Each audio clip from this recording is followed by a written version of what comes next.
नमस्कार दोस्तों, एन माही film production के निर्माता मोहित साहू ने अपकमिंग फिल्म रामा, मोर जोड़ीदार 3 और कोया से गुइया से नाम पहचान बनाने वाली ब्यूटी क्वीन हेमा शुक्ला को बाहर करने के साथ ही वे अपने किसी भी फिल्म में नहीं लेने का निर्णय लेते हुए उस पर बैन लगा दिया है। उन्हें बाहर करने के पीछे का कारण मोहित ने नहीं बताया। इसके साथ ही उन्होंने छत्तीसगढ़ के डायरेक्टरों को भी उन्हें अगर अपनी फिल्म में साइन करना है तो उनसे एक बार सलाह जरूर ले ले। सोशल मीडिया साइट व्हाट्सएप के अपने एन माही मीडिया ग्रुप पर पोस्ट करते हुए लिखा है कि मैं मोहित साहू एन माही फिल्म प्रोडक्शन घोषणा करता हूं कि छत्तीसगढ़ के फिल्म गुइया से नाम पहचान बनाने वाली ब्यूटी क्वीन हेमा शुक्ला जी को मेरे प्रोडक्शन के 3 बड़े फिल्म करने वाली थी, जैसे रामा दिलेश साहू के साथ, मोर जोड़ीदार 3 अमलेश के साथ और दिलेश के साथ, और कोया अमलेश के साथ। ये तीनों फिल्मों से अलग करता हूं और एन माही फिल्म प्रोडक्शन में सदैव के लिए बैन करता हूं। साथ ही साथ सभी मेकर या डायरेक्टर को यहां कहना चाहता हूं कि सभी का मन हेमा शुक्ला जी को लेकर के काम करने का है तो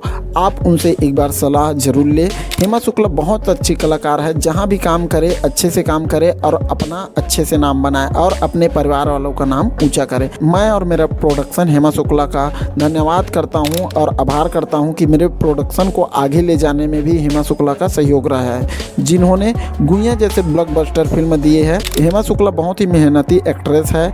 आप सभी बड़े डायरेक्टर, प्रोड्यूसर, बड़े कलाकार हेमा शुक्ला को अपनी फिल्म एल्बम में काम करने का मौका जरूर दे। तो ये मोहित साहू का निजी मामला है कि उन्होंने हेमा शुक्ला को अपने फिल्मों से बाहर क्यों किया है। इसमें कोई विशेष टिप्पणी अभी की नहीं गई है, तो क्या कारण हो सकता है कमेंट में ज़रूर बताइएगा। तो हेमा शुक्ला की गुइया मूवी कौन कौन देखे हो कमेंट के माध्यम से जरूर बताइएगा। तो उम्मीद करता हूँ यहाँ छोटी सी वीडियो आप लोगों को अच्छी लगी होगी तो अपने दोस्तों के साथ शेयर करना बिल्कुल मत भूलिएगा। मिलता है ऐसे कुछ नए वीडियो के साथ, तब तक के लिए अपना ख्याल रखिए। जय हिंद, जय भारत, जय छत्तीसगढ़।